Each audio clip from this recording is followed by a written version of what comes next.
Je n'ai pas pleuré à l'enterrement de ma femme. Je suis resté immobile, les mains posées sur mes genoux, à regarder les visages défiler devant le cercueil comme des ombres pressées. Tout le monde murmurait des mots appris par cœur, sincères peut-être, mais vides pour moi. Le prêtre parlait de paix, de repos, d'un meilleur endroit. Moi, je ne voyais qu'une chose. La boîte de bois clair au milieu de l'église et l'absence assise à côté de moi sur le banc. C'est à ce moment-là que je l'ai entendu. Mon fils s'est penché vers sa femme, juste derrière moi. Sa voix était très basse, à peine un souffle. Pourtant le mot m'a frappé comme une gifle. Enfin, un seul mot, petit, rapide, très cavalé. Mais je l'ai entendu comme si on l'avait crié dans un haut-parleur. Enfin, comme un soupir de soulagement, comme la fin d'une attente trop longue. Je n'ai pas bougé, je n'ai pas tourné la tête. Je n'ai pas besoin de regarder pour savoir que c'était lui. Je connais la voix de mon fils, depuis le jour où il a pleuré pour la première fois dans les bras de Marguerite. Je connais aussi le ton qu'elle prend quand il croit être malin. Il pensait que je n'avais rien entendu. Il me croit vieux, fatigué, à moitié sourd. Il pensait que j'étais cassé par le chagrin, absent, perdu dans mes souvenirs. Il se trompait. J'ai tout entendu. Chaque syllabe, chaque silence après ce mot. Je m'appelle Jean, j'ai 62 ans. J'ai enterré des voisins, des cousins, des collègues. J'ai accompagné mon père au cimetière un matin de janvier glacé, puis ma mère quelques années plus tard, un jour de pluie battante. Mais jamais je n'avais imaginé suivre le corbillard de ma femme. 40 ans de vie commune, avalés par une maladie qui n'avait même pas la décence de prévenir longtemps à l'avance. L'église se trouvait au centre de notre petite ville de province, pas loin de la mairie. Une vieille bâtisse en pierre claire, avec des bancs qui grinçaient et des vitraux qui laissaient entrer une lumière colorée sur les visages. Ce matin-là, le ciel au-dessus de la place Saint-Pierre était gris, coupé par des nuages lourds. Une fine pluie avait commencé juste avant la messe, tapant contre les vitres comme des doigts impatients. Marguerite aimait cette église. Elle n'était pas particulièrement pratiquante, mais elle disait que le silence y était différent, que même les gens les plus bruyants chuchotaient en entrant. Elle aimait les cierges, l'odeur de cire, le vieux monsieur qui venait ouvrir la porte tous les matins. Elle disait que c'était un endroit où les souvenirs se tenaient tranquilles. Ce jour-là, les souvenirs hurlaient dans ma tête. Quand la cérémonie a pris fin, les gens sont passés devant moi les uns après les autres. Ils posaient une main sur mon épaule, me regardaient avec des yeux mouillés. On m'a répété que Marguerite était une femme formidable, qu'elle allait manquer à tout le monde, que j'avais eu beaucoup de chance. On me parlait comme si on lisait un texte imprimé. Je hochais la tête, je disais merci. Mes lèvres bougeaient, mais mon esprit restait bloqué sur ce mot glissé juste derrière moi. Enfin. Quand l'église s'est vidée, je suis resté assis. Les derniers bruits de pas ont disparu, la porte s'est refermée, et le silence a pris toute la place. Le cercueil était encore là, devant l'autel, recouvert de fleurs blanches. Je me suis levé avec lenteur et je m'en suis approché. Je l'ai regardé longtemps. Le bois lisse, le coussin de fleurs qu'un des petits voisins avait posé en tremblant, la photo de Marguerite installée sur un chevalet. Elle souriait dessus, cheveux attachés, foulard bleu autour du cou, les yeux plissés par le soleil d'un été lointain. J'ai levé la main et j'ai laissé mes doigts effleurer le bord de la boîte. « Je suis désolé », ai-je murmuré. Je ne savais pas encore exactement de quoi. De ne pas avoir trouvé les mots quand il fallait. De ne pas avoir vu à temps ce que l'autre fils devenait. De ne pas t'avoir laissé gérer seul certains silences. De ne pas t'avoir protégé de tout. De ne pas avoir pu te garder. Quand je suis sorti, sur le parvis, la pluie s'était calmée.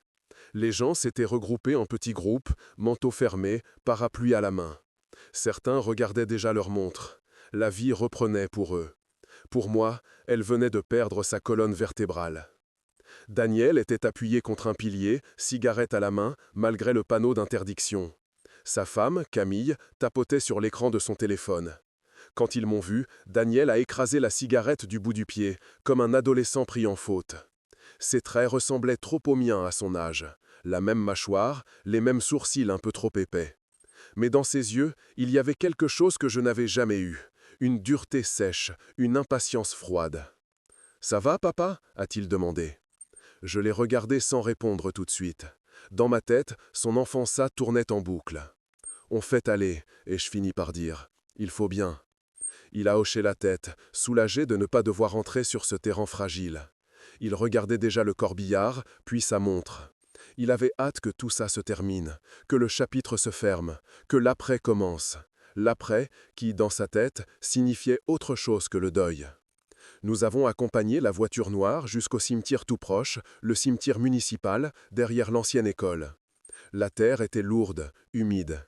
Les hommes des pompes funèbres ont fait leur travail avec des gestes précis, presque mécaniques. Je fixais la fosse, sans voir les détails. Chaque pelletée de terre qui tombait résonnait comme un point final. Quand tout fut terminé, quand les gens commencèrent à partir, Daniel est venu vers moi. « Papa, m'a-t-il dit, il faudra qu'on prenne rendez-vous rapidement chez le notaire. Maître Hérault m'a appelé, il a parlé de la succession. Tu sais, ce genre de choses, il vaut mieux les régler vite. » Il a dit ces mots-là, la succession, avec un sérieux qui se voulait responsable. Mais je connais mon fils. J'ai entendu ce qui se cachait derrière. Il ne se voyait pas comme un voleur, non. Dans sa tête, il s'agissait de son dû, de ce qu'il pensait avoir gagné par avance, simplement parce qu'il portait notre nom. Je me suis contenté de répondre que oui, nous verrions ça, qu'il n'avait pas à s'inquiéter, que tout se ferait en temps voulu. Il a posé sa main sur mon épaule, comme tant d'autres ce jour-là, mais son geste était différent. Sa main appuyait un peu trop fort. Il voulait déjà s'assurer que je tiendrais debout assez longtemps pour signer. Le soir, la maison m'a semblé plus grande que d'habitude. C'était une vieille maison de bourg, avec un petit jardin derrière où Marguerite faisait pousser des tomates et du thym. Les volets bleus donnaient sur une rue calme, où les mêmes voisins passaient depuis 30 ans. Je connaissais chaque craquement du parquet, chaque marche qui grinçait, chaque porte qui fermait mal. Mais ce soir-là, tout, du moindre bruit au moindre silence, me paraissait étranger. Sur la table de la cuisine, 2 assiettes étaient encore posées, proprement rangées, comme si Marguerite allait les sortir pour le dîner. Son tablier pendait au crochet près de la gazinière. Sa veste en laine était posée sur le dossier d'une chaise. L'odeur de sa lessive traînait encore dans l'air. Par habitude, j'ai sorti 2 tasses pour le café. J'ai fait chauffer de l'eau, rempli le filtre, versé le café. Quand j'ai posé les tasses sur la table, la seconde m'a sauté aux yeux, vide de destinataire.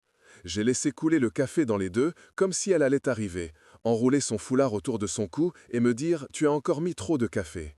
J'ai regardé longtemps la tasse qui lui était destinée. La vapeur s'est lentement dissipée.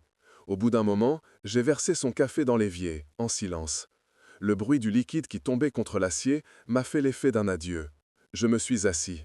J'ai repensé à ce que Daniel avait dit au cimetière, à l'empressement qui perçait dans sa voix, à ce mot murmuré dans l'église, ce « enfin » qu'il croyait enterré avec sa mère.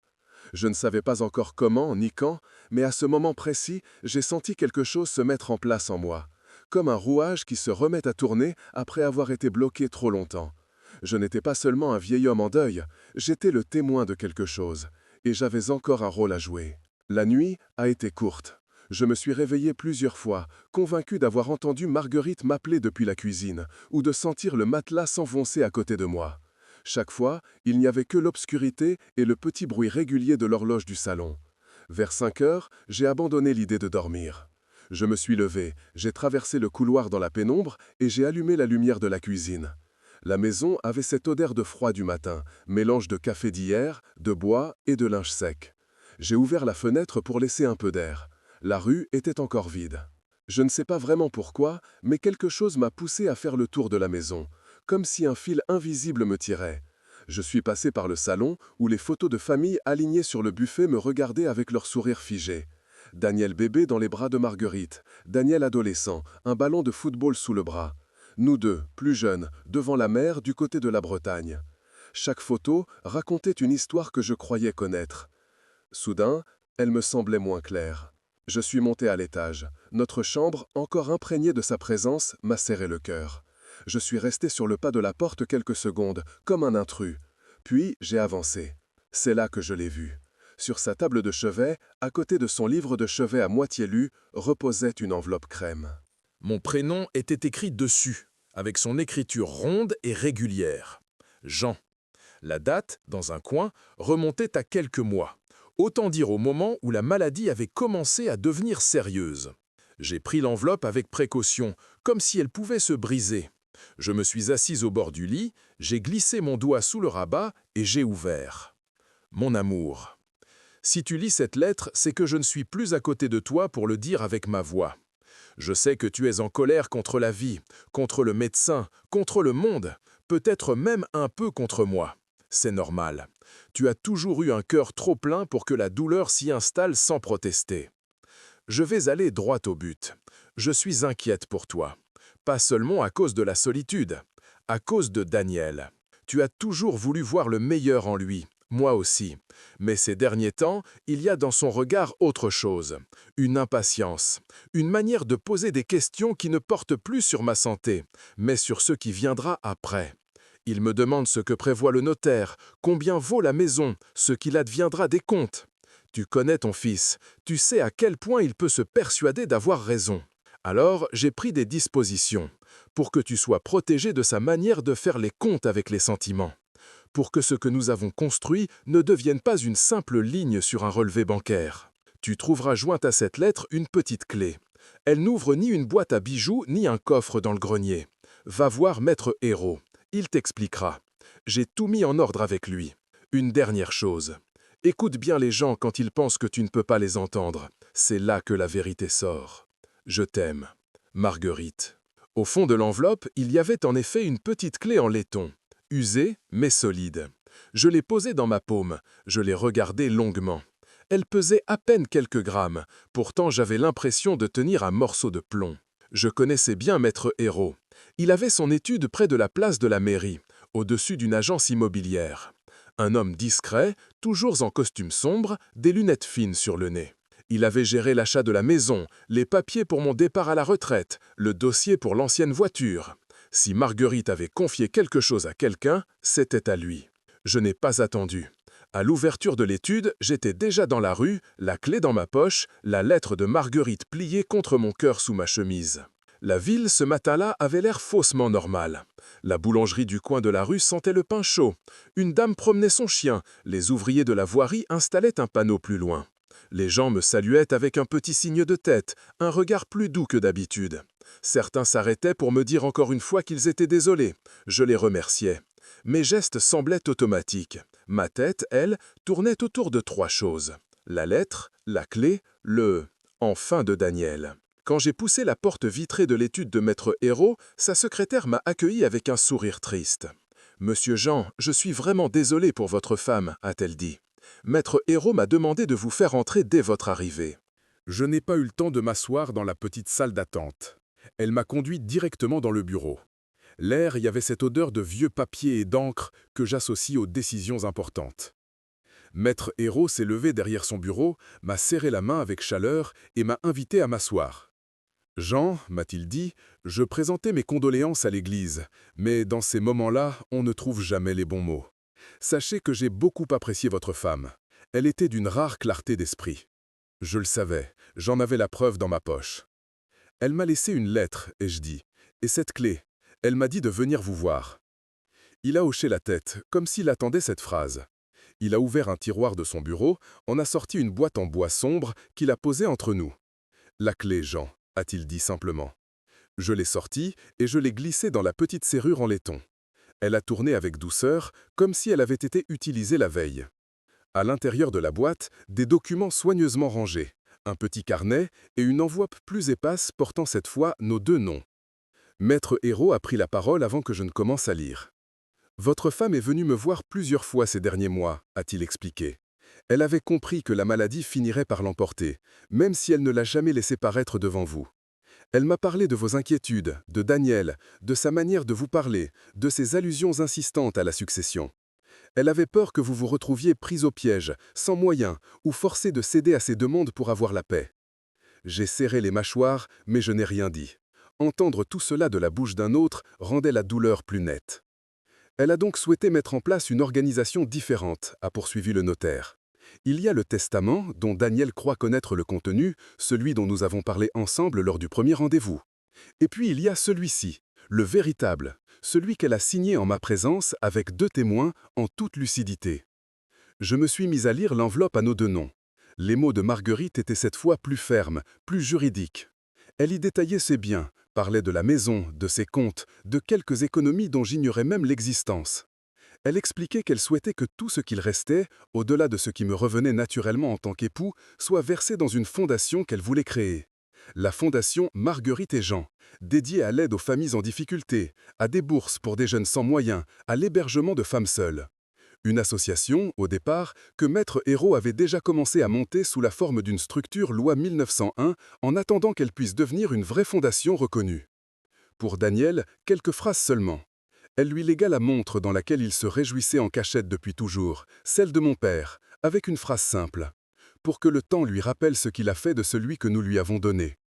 Je sentais la colère monter en moi, mais ce n'était pas une colère contre elle, c'était une colère dirigée contre moi-même. Elle a donc souhaité mettre en place une organisation différente, a poursuivi le notaire. Il y a le testament, dont Daniel croit connaître le contenu, celui dont nous avons parlé ensemble lors du premier rendez-vous. Et puis il y a celui-ci, le véritable, celui qu'elle a signé en ma présence avec 2 témoins en toute lucidité. Je me suis mis à lire l'enveloppe à nos 2 noms. Les mots de Marguerite étaient cette fois plus fermes, plus juridiques. Elle y détaillait ses biens, parlait de la maison, de ses comptes, de quelques économies dont j'ignorais même l'existence. Elle expliquait qu'elle souhaitait que tout ce qu'il restait, au-delà de ce qui me revenait naturellement en tant qu'époux, soit versé dans une fondation qu'elle voulait créer. La fondation Marguerite et Jean, dédiée à l'aide aux familles en difficulté, à des bourses pour des jeunes sans moyens, à l'hébergement de femmes seules. Une association, au départ, que Maître Hérault avait déjà commencé à monter sous la forme d'une structure loi 1901 en attendant qu'elle puisse devenir une vraie fondation reconnue. Pour Daniel, quelques phrases seulement. Elle lui légua la montre dans laquelle il se réjouissait en cachette depuis toujours, celle de mon père, avec une phrase simple. Pour que le temps lui rappelle ce qu'il a fait de celui que nous lui avons donné. Je sentais la colère monter en moi, mais ce n'était pas une colère contre elle, c'était une colère dirigée contre moi-même. Comment avais-je pu laisser la situation en arriver là sans rien voir clairement? Maître Hérault m'a laissé le temps d'absorber, puis il a ajouté, plus doucement. Elle a voulu vous éviter d'avoir à affronter Daniel de front. Elle m'a dit, je connais mon mari, il va s'emporter, il va lui dire ses 4 vérités, et mon fils utilisera cela contre lui. Elle a donc tout prévu, les transferts, les signatures à faire avant l'ouverture officielle du testament, les clauses pour que vous soyez protégés. Tout ce qu'il vous reste, Jean, c'est d'accepter ce qu'elle a préparé, et d'attendre. D'attendre quoi? Ai-je demandé, la gorge serrée. Que votre fils se comporte exactement comme elle le prévoyait, et que la vérité lui soit lue, calmement, au bon moment. En sortant de l'étude, la lumière sur la place m'a semblé plus blanche. Je marchais lentement, la boîte sous le bras. Les gens allaient et venaient autour de moi, certains me saluaient. Je ne répondais qu'à moitié. Dans ma tête, une phrase de Marguerite résonnait. « Écoute bien les gens quand ils pensent que tu ne peux pas les entendre. » Daniel m'avait déjà donné sa première vérité à l'Église. Enfin, le reste viendrait de lui, je n'avais aucun doute. Marguerite, depuis son lit, avait vu plus clair que moi. C'était à mon tour d'ouvrir les yeux. Les jours qui ont suivi, j'ai joué le rôle que tout le monde attendait de moi. Le veuf qui marche un peu plus lentement, qui oublie parfois où il a posé ses lunettes, qui répond distraitement aux questions. J'ai accepté les visites, les plats préparés que les voisins déposaient sur le pas de la porte, les conseils non sollicités. Daniel venait souvent, plus qu'avant en tout cas. Il s'asseyait à la table de la cuisine, une pile de papier sous le bras, et commençait ses phrases par « C'est pour t'aider, papa ». Il parlait de l'EDF, des impôts, de l'assurance de la maison. Il proposait d'automatiser tout cela, de tout faire passer par son compte pour simplifier, tu comprends? Je le laissais dérouler ses idées. Parfois, je faisais semblant de ne pas comprendre tout de suite. Je posais des questions. Je lui laissais croire qu'il m'expliquait la vie. Son ton changeait alors. Il se faisait paternaliste. Il oubliait que c'était moi qui lui avais appris à faire un chèque, à lire une facture, à ne pas signer n'importe quoi sans le lire. Il me parlait comme un adolescent un peu lent. Cela ne me blessait plus. Cela me confirmait seulement que Marguerite avait vu juste. Camille venait moins souvent. Mais quand elle venait, elle balançait des phrases avec des gants. Ce serait plus logique de vendre la maison, tu sais. Elle est trop grande, trop vieille. Tu serais mieux dans un petit appartement avec un ascenseur. Nous pourrions t'en trouver un. Et puis, si tu décidais de vendre maintenant, tu aurais un joli capital et nous pourrions t'aider à le gérer. Le « nous » dans sa bouche avait le goût du froid. Je répondais que je n'étais pas pressé, que chaque chose viendrait en son temps, que j'avais besoin de rester encore un peu ici, avec mes souvenirs. Pendant ce temps, en silence, je suivais à la lettre les instructions de Marguerite et de Maître Hérault. Je suis retourné à la banque, j'ai signé des documents que le notaire m'avait préparés, j'ai autorisé des virements vers la jeune association qui portait déjà le nom de ma femme. Le conseiller bancaire, un petit gars qui aurait pu être un ami de Daniel, m'a regardé avec des yeux ronds. « Vous êtes sûr, monsieur ?» a-t-il demandé. « C'est une somme importante. » Je lui ai répondu que je n'avais jamais été aussi sûr de rien, que cet argent n'avait de valeur que s'il sortait de nos comptes pour entrer dans des vies qui n'avaient jamais eu de chance. Au bout de 2 semaines, tout était en place. Les comptes avaient changé de titulaire discrètement, les actes avaient été modifiés chez le notaire, les dossiers préparés pour le jour où Daniel viendrait écouter ce qu'il croyait être la récompense de sa patience. Un soir, il a débarqué sans prévenir. J'étais sur le banc du jardin, celui que j'avais bricolé avec des planches récupérées quand j'avais refait la toiture.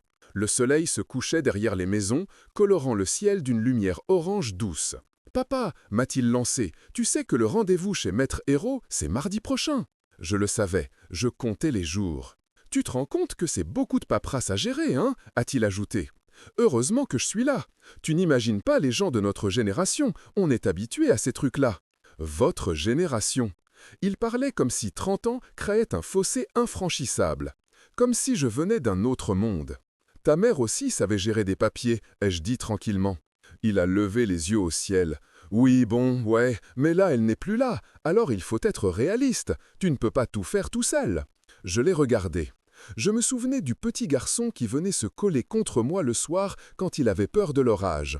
Du jeune homme qui, après un échec au bac, était venu s'asseoir à côté de moi sur ce même banc, la tête dans les mains. De l'homme adulte qui, après son mariage, avait commencé à venir de moins en moins souvent, trouvant toujours de bonnes raisons, puis de moins en moins bonnes. « Je peux faire plus de choses que tu ne le crois, » ai-je répondu, « mais je te remercie de t'inquiéter. » Je ne sais pas si c'est mon ton ou mon regard qui l'a dérangé. Il a froncé les sourcils, puis il a laissé tomber. « L'important, c'est que mardi se soit réglé, » a-t-il insisté. « Après, on pourra se projeter. Tu pourras être plus tranquille, et nous aussi. » Je n'ai pas demandé ce que signifiait ce « nous aussi ». Je savais que pour lui, tranquillité rimait avec contrôle. Mardi est arrivé. Le ciel était clair, un de ces matins de printemps où l'air est encore frais, mais où on sent déjà la chaleur à venir. J'ai mis une chemise que Marguerite aimait bien, une veste qu'elle m'avait offerte pour mes 60 ans. Je me suis rasé de près.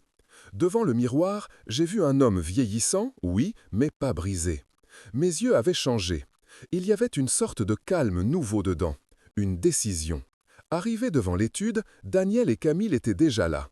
Camille portait un tailleur sombre, comme pour un entretien d'embauche. Daniel faisait les 100 pas sur le trottoir, comme un lycéen avant un examen important. Quand il m'a vu, il a voulu prendre un ton léger. « Alors, prêt pour la grande séance de signature ?» a-t-il lancé. Je lui ai répondu que j'étais prêt pour entendre ce que sa mère avait à nous dire une dernière fois. Dans le bureau de Maître Hérault, l'air semblait plus dense qu'à l'ordinaire. Le notaire nous a salués, a proposé que nous nous asseyions. Il a sorti un dossier plus épais que les autres, l'a posé sur son sous-main. Ses gestes étaient mesurés. Nous sommes réunis aujourd'hui pour la lecture du testament de Madame Marguerite Martin, épouse Dupuis, a-t-il commencé, utilisant nos noms au complet comme le veut la tradition. Elle m'a demandé de respecter à la lettre ses dernières volontés. C'est ce que je vais faire. Daniel s'est légèrement redressé sur sa chaise. Camille a croisé les jambes, serrant son sac sur ses genoux. Maître Hérault a commencé à lire. Il a parlé de notre mariage, de la maison acquise ensemble, de mes droits légaux en tant que conjoint survivant. Il a détaillé les comptes, les maigres assurances-vie. Puis sa voix a pris un ton plus personnel. À mon mari, Jean, je laisse tout ce qui nous lie depuis plus de 40 ans. La maison où nous avons ri, pleuré, élevé notre fils. Les meubles, les souvenirs, les petits riens qui n'ont de valeur qu'entre nous. Je lui confie aussi la mise en œuvre de ce que j'ai décidé pour le reste. Je sais qu'il fera ce qui est juste. À ce moment-là, Daniel n'avait pas encore compris. Il attendait le paragraphe qui allait parler de lui, celui qu'il s'était déjà imaginé en boucle. À mon fils, Daniel, j'adresse d'abord ces quelques mots. Tu as été la grande joie de ma vie. Tu as aussi été, ces dernières années, ma plus grande inquiétude. J'ai vu ton regard changer. J'ai entendu les phrases que tu croyais prononcer hors de ma portée. Je t'ai observé faire des comptes où les sentiments ne pesaient plus grand-chose. Je ne peux pas cautionner cela en te récompensant pour ce que tu es devenu. C'est pourquoi j'ai pris la décision de léguer la plus grande partie de ce qui me revient à une fondation qui portera nos prénoms à ton père et moi. Cette fondation aidera des familles qui, elles, n'ont rien et ne calculent pas ce qu'elles n'ont pas. Elle offrira une chance à des jeunes qui n'ont ni ton confort ni tes moyens. Daniel a cligné des yeux comme si le texte devenait flou. Pour toi, mon fils, j'ai choisi de transmettre un seul objet, la montre de ton grand-père. Tu l'as toujours admirée, elle t'a toujours obsédé. Je te la donne pour que tu aies sur ton poignet le rappel constant que le temps que l'on passe à courir après l'argent est du temps qu'on ne passe pas à aimer. Peut-être qu'un jour, en regardant l'heure, tu te demanderas ce que tu en as fait. Il y a pour toi, Daniel, une lettre séparée. Maître Hérault te la remettra à la fin de cette lecture. La voix du notaire s'est tue un instant. Le silence dans le bureau était lourd. On entendait au loin le bruit d'une moto qui passait sur la place. « C'est une blague » a lâché Daniel. « Non » a répondu calmement Maître Hérault. « C'est un testament en bonne et due forme, signé, daté, avec des témoins. » Camille a posé sa main sur le bras de mon fils. Daniel s'est tourné vers moi. « Tu savais, toi » a-t-il craché. Je l'ai regardé dans les yeux. Je savais qu'elle te connaissait. Et je répondu. Elle t'aimait, mais elle te connaissait. Il s'est levé d'un bond, la chaise a grincé contre le parquet. « Non, non, non !» il a répété. « Elle n'aurait jamais fait ça. Quelqu'un l'a influencée. Toi, le notaire, je ne sais pas, mais elle n'aurait jamais décidé ça seule. » Maître Hérault a gardé son calme. « Monsieur Dupuis, votre mère est venue me voir à plusieurs reprises. Nous avons beaucoup parlé. Elle n'était ni perdue ni manipulée. Elle savait exactement ce qu'elle faisait. Je peux vous assurer qu'elle a signé en toute lucidité. » Il a ouvert un tiroir, sorti une enveloppe plus petite. « Voici la lettre qu'elle vous adresse. » Daniel l'a arraché de ses mains, a déchiré le papier, a parcouru les lignes en quelques secondes. Son visage a changé de couleur, ses lèvres ont tremblé. Il a froissé la feuille en boule. « Qu'est-ce qu'elle a écrit » a demandé Camille. Il n'a pas répondu. Il a jeté la boule de papier sur le bureau. Elle a roulé presque jusqu'à moi. Je l'ai prise doucement. Je l'ai dépliée. L'écriture de Marguerite, nette, sans fioriture. « Tu as dit « enfin ». Alors, enfin, tu apprendras. » C'était tout. Deux phrases qui expliquaient tout. Elle avait entendu, elle aussi.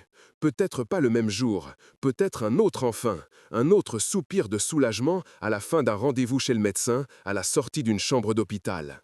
Il ne se souvenait même plus de tous les enfin qu'il avait lâchés, persuadé qu'ils s'évaporeraient. Il n'avait pas compris que les mots, avec le temps, s'accrochent au mur des mémoires. Daniel tremblait de rage. « Je contesterai » a-t-il lancé. « Je ferai annuler ce testament. Je ne laisserai pas un vieux notaire et un père sénile décider de ce qui me revient. » « Vous êtes libre de faire ce que vous voulez » a répondu Maître Hérault avec une patience froide. « Mais je vous préviens, votre mère a pris soin de tout verrouiller. Vous perdrez votre temps. Et peut-être un peu plus. » Daniel s'est retourné vers moi. « Tu es satisfait, hein » a-t-il craché. « Tu as gagné. Tu as ma petite revanche de vieux père vexé. » Je me suis levé à mon tour, en prenant appui sur l'accoudoir, pas parce que j'en avais besoin, mais parce que je voulais prendre le temps. Je n'ai rien gagné, ai-je dit. J'ai perdu ta mère. Toi, tu es en train de te perdre. Toi, tu es en train de te perdre tout seul. Elle t'a laissé un dernier cadeau, une chance de te regarder en face. Ce que tu en feras, ce n'est plus mon affaire.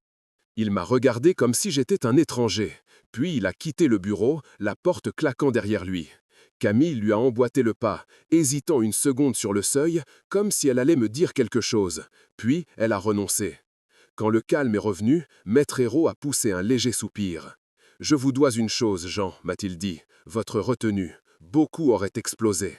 Je n'ai pas explosé parce que tout avait déjà eu lieu en moi, et je pensais. Ce qui se passait là n'était que la dernière scène d'une pièce écrite sans moi. En sortant de l'étude, l'air m'a paru plus léger. La ville était la même, les voitures passaient, la terrasse du café du coin commençait à se remplir. Mais quelque chose s'était déplacé. Marguerite, depuis l'autre côté, avait mis une main ferme sur le destin. J'ai levé les yeux vers le ciel clair. Je n'ai pas prié, je l'ai simplement remercié. Les jours qui ont suivi ont été étranges. Je m'attendais à des coups de téléphone en rafale, à des lettres recommandées, à des visites en colère. Il n'y en a pas eu beaucoup. Daniel a tenté d'appeler 2 ou 3 fois. J'ai laissé sonner. Je savais que je finirais par décrocher, mais pas tout de suite. La colère a besoin de tourner un peu dans le vide avant de s'épuiser. Au bout d'une semaine, j'ai reçu un courrier à l'entête d'une petite association que je ne connaissais pas. Une maison d'accueil pour familles sans logement, dans une ville à 1 heure d'ici. Ils remerciaient pour la somme reçue. Ils expliquaient ce qu'elle allait permettre. Quelques chambres supplémentaires, des lits pour des enfants qui avaient dormi trop longtemps dans des voitures, une cuisine mieux équipée, un peu de dignité pour ceux qui n'avaient même plus les mots pour réclamer. J'ai relu cette lettre plusieurs fois. Puis je suis allé la poser sur le buffet, à côté de la photo de Marguerite. Tu vois, et je dis tout haut, tu as déjà commencé. Le soir, j'ai ressorti une vieille bouteille d'Armagnac que nous gardions pour les grandes occasions. J'ai versé 2 verres, comme je le faisais toujours. J'ai posé le sien en face de moi, sur la nappe. Je l'ai regardé un moment. Puis j'ai levé le mien. À toi, et je murmurai, à ce qui reste de nous dans ce monde. Le liquide m'a brûlé la gorge doucement, comme une vérité qui descend au bon rythme. Les jours suivants, j'ai repris un peu de routine. Je me suis surpris à réparer le vieux volet du salon qui coinçait depuis des années, à tailler les rosiers dans le jardin, à remettre un peu d'ordre dans le garage. Chaque geste avait quelque chose de nouveau. Rien n'était oublié, mais tout se réorganisait. Un après-midi, alors que je ponçais le vieux banc sous le tilleul, j'ai entendu une voiture se garer devant la maison. Le bruit du moteur coupé, une portière, des pas hésitants sur le gravier. Je n'ai pas levé la tête tout de suite. Je savais déjà que c'était lui. « Papa », a dit Daniel, d'une voix plus basse que d'habitude. Je me suis redressé, j'ai posé la feuille de papier de verre, j'ai essuyé mes mains sur mon pantalon. Je me suis retourné. Il avait l'air plus vieux. Ce n'était pas une question de rides, c'était dans son regard.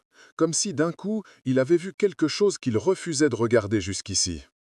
Il tenait quelque chose dans sa main, la montre de mon père, celle que sa mère lui avait laissée.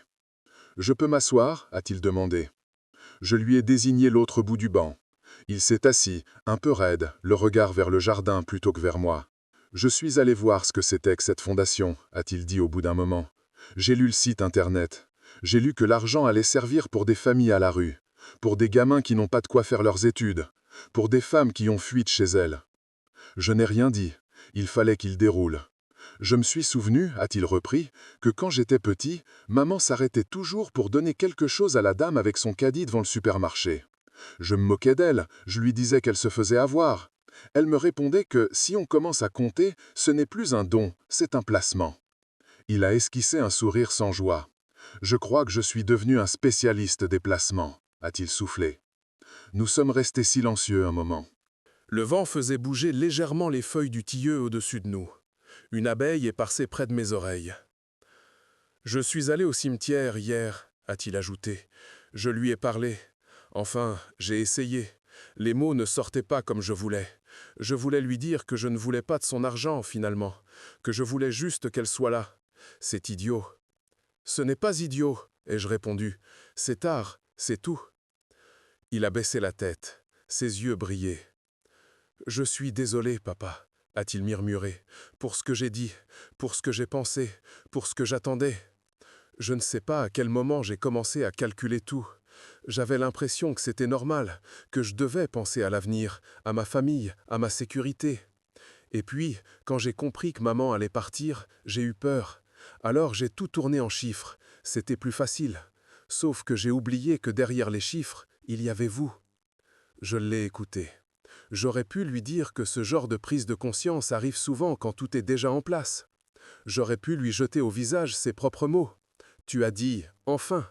Enfin délivré de sa maladie, enfin débarrassé de ses souffrances, ou peut-être enfin débarrassé de ses contraintes. Mais je ne l'ai pas fait. Marguerite avait déjà répondu à sa place dans sa lettre. « Tu veux que je te dise la vérité ?» ai-je dit simplement. « Ce n'est pas à moi que tu dois demander pardon, c'est à toi-même. Tu vas devoir vivre avec ce que tu as dit et pensé, avec ce que ta mère a entendu ou deviné. Moi, je suis encore là. Je peux choisir ce que je fais de ce qui reste. Je peux choisir de t'entendre ou pas. » Il a relevé les yeux vers moi. Il y avait là, enfin, quelque chose que je n'avais pas vu depuis longtemps. Une vulnérabilité nue. « Je ne veux plus être ce type-là, » a-t-il dit. « Alors ne le sois plus, » ai-je répondu, « mais ne me demande pas de faire comme si rien ne s'était passé. » Il a hoché la tête. « Je ne te demande pas ça. Je te demande juste une chose. Laisse-moi le temps de te prouver que je peux changer. Je ne te parle pas d'héritage, d'argent, de maison. Je te parle de venir te voir sans dossier sous le bras, De t'aider à réparer un volet parce qu'il grince, pas parce que je veux qu'il soit joli pour une vente. De poser des fleurs sur la tombe de maman, même quand personne ne me regarde. Je l'ai laissé parler. Ses mots étaient maladroits, mais ils venaient de plus loin que d'habitude. On verra, ai-je dit.